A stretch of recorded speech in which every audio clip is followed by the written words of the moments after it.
Les rapports entre les agences de pub de la région et les collectivités locales ne sont pas au beau fixe en cause des appels d'offres auxquels elles participent qui restent infructueux. Les boîtes de com disent dépenser beaucoup d'argent pour rien, alors elles ont décidé d'unir leurs forces pour tenter de faire leur propre pub, mais elles n'y sont pas parvenues. Les explications avec ce dossier d'Henri Migou et Didier Beaumont. Voici une campagne de pub que vous ne verrez jamais. Des nageurs qui s'apprêtent à plonger dans une piscine vide et ce slogan « Stop aux compétitions qui finissent mal », symbole de la colère des agences de pub de la région PACA. En cause, 2 appels d'offres annulés cet été, l'un par l'Office du tourisme de la ville de Nice, l'autre par la communauté urbaine Nice-Côte d'Azur, la goutte d'eau qui a fait déborder le vase. On a consacré beaucoup d'énergie, beaucoup d'argent, au détriment du temps qu'on passe pour nos clients. Donc on le savait, on a joué le jeu, et puis quand on s'est aperçu qu'effectivement les appels d'offres étaient infructueux, on s'est dit, attendez, c'est pas possible, on peut pas continuer comme ça. Donc à ce rythme-là, on ferme boutique dans 6 mois. Un appel d'offres qui est annulé, c'est donc beaucoup de temps et d'argent perdu pour la cinquantaine d'agences de communication de la Côte d'Azur. Elles emploient entre 400 et 450 personnes, d'où le ras-le-bol de l'UCC Méditerranée, c'est l'Union des conseils en communication de la région PACA. Quand on présente une campagne de communication, le travail a déjà été grandement fait avant même qu'on ait la commande. Donc ce qu'on souhaiterait, c'est que ça soit compris.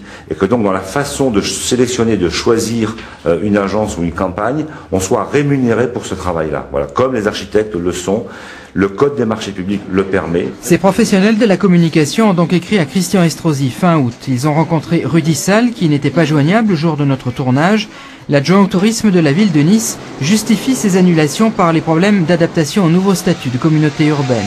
Une communauté urbaine qui dit également réduire ses budgets pub en période de crise.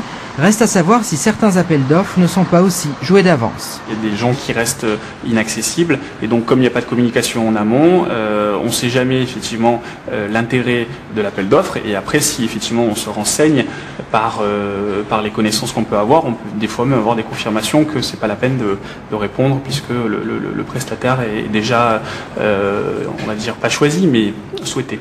Les boîtes de pub ont donc décidé de faire leur propre campagne. C'est cette fameuse affiche que vous ne verrez jamais. Elle a été conçue par une agence niçoise, puis proposée à Eurosud, la régie publicitaire des quotidiens du Sud-Est. Proposée, acceptée dans un premier temps, puis définitivement refusée. On a été effectivement confronté à un refus de la part de plusieurs supports, dont le quotidien régional Nice Matin.